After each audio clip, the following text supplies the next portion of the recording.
abilities do the Andromedans possess that exceed those of Earth humans? You mentioned telepathy. Well, see, that's an interesting question, and I don't know that I necessarily like the way you put it. The abilities that they have are latent in everybody. They just haven't lived in a society that has been screwed with like we have been here. They're all telepathic, they're all clairvoyant, they're all healers because they're taught all of the sciences. They're whole. I guess that's the only way that I can put it to you, is that they're completely whole. Every soul knows who they are, they know who they've been, they know what their reincarnational past has been. They as a soul have a personal agenda, which every time they incarnate they're consciously aware of. So they know where they're going. They see improvement in themselves life after life after life. We, if we hadn't been so screwed with here, would have the same abilities. We could very much be where they are. But we've been manipulated incredibly for the last 5,700 years on an intense level every day. Our real manipulation really started about 14,000 years ago when the Orion group started manipulating our DNA structure. So it isn't that they're better, because they're not. We're just different. We're a little bit behind than they are because of our manipulations here. But the real bottom line here is we're all spirit. We contain a soul. That soul is a part of all that is. And that soul has been really trying to be recognized in each of us. And it hasn't been because of the material and the belief systems that we have evolving around us being earth people, about being physical, and about the real truths of our essence, of our existence, of who we are, having been blinded from us, from our spiritual teachings, from the religions, and us being convinced that we're something that we're not, that we're physical, that we're animal form, and we're not. We're spirit. Our spirit animates these physical forms. Period.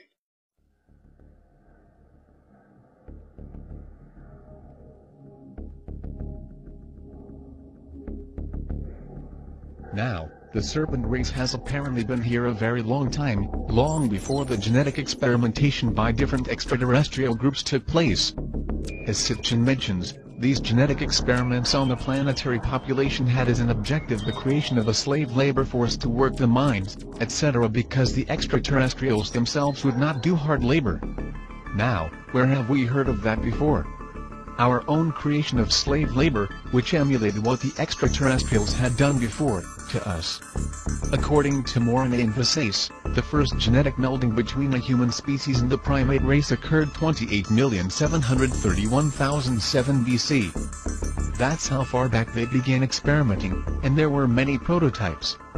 All our concepts involving language and social structures have all been introduced to us by extraterrestrials, both good and bad. Our ancestors were taught these structures. According to Morane and Vasace, Adam and Eve were not the first man and woman at all. In fact, they were not even individuals. They were tribal races.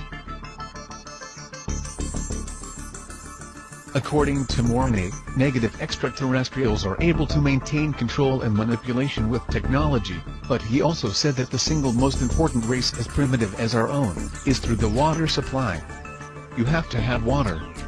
This is a prime reason that fluorides, which affect the hippocampus in the brain, are added to the water supply, to reduce resistance to tyranny. Study the psychobehavioral functions of the hippocampus. Atlantis' origin of the Illuminati philosophy. Over time, civilizations came and went, imploding in on themselves. The civilization of Atlantis was one of these. The priesthood that survived the sinking of Atlantis became known as the ones from Naga. According to Morane, the descendants of this ancient Atlantean priesthood are known popularly as the Illuminati. We know that those philosophical concepts exist today. Unfortunately, the main concept is that the needs of the few outweigh the needs of the many. I seriously have a problem with that. Human war and defense orientation draining the planet on fear. Morally, told me this in 1991. In your time and space, the expression of fear will be a challenge to you all. For any of you to be in fear, you lack a clear understanding of most situations. We have observed that your world is at a most confused point in your history and evolvement. We understand your remarkable drive and commitment to being alive. We, however, are not in understanding of your need to create tools of death, expecting that they will keep all in a space of understanding and peace.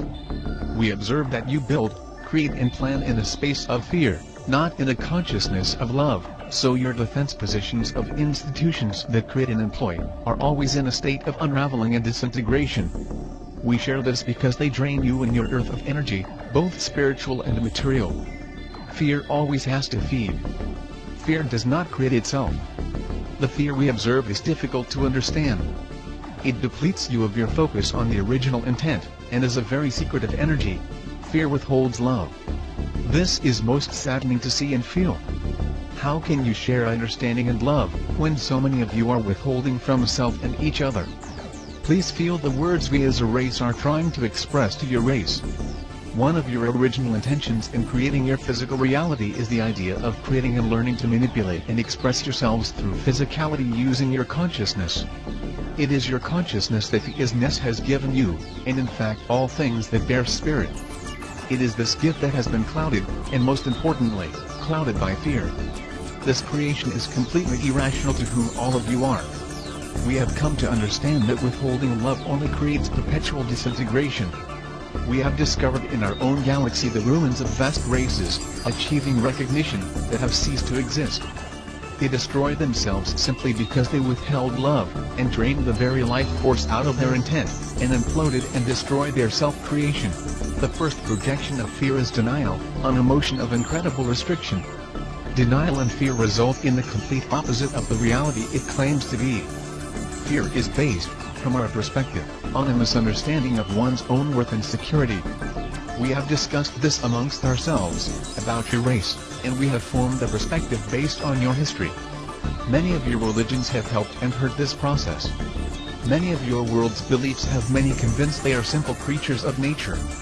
Your science teaches that your physical form is a pool of chemicals thrown together by accident, so that you are all an accident, living meaningless lives of chance. Val Valerian note accidental evolution is one of the foundations of Darwinian thought, upon which present-day materialist science is based. It has no actual validity. You fear a God whom a book says is a loving God who will throw you into an abyss for making a mistake. Many on your world have come to understand that in your world fear, and the idea of fear, is your enemy. All of you struggle between understanding and fear, reason and fear. This struggle is in no way predetermined. Our perception is that this struggle will either lead your world to peace and responsibility, or to extinction as a race. This would grieve us. Val Valerian note again, the concept that life is a struggle, each against all is a component of Darwinian thought, so completely integrated into our cultural science and sociology. It is a dysfunctional belief system perpetuated on the population. I would like to share something else with you. This is something Bible says create another domain of knowing, communicating and being. In other words, the domain of generating your intent needs to be more distinct. Your physics, as you call it, is a good example of this calling forth. There have been men on your planet who have called for new domains of thinking that never before existed. They invented it, and they didn't fantasize about it. They didn't pretend. They literally created a new context for what you now call your physics. Your humanity is strong with these kinds of examples. No being, however, makes the distinction that this is what they are. I would like to give you an example. Your concept of human rights was something that did not exist.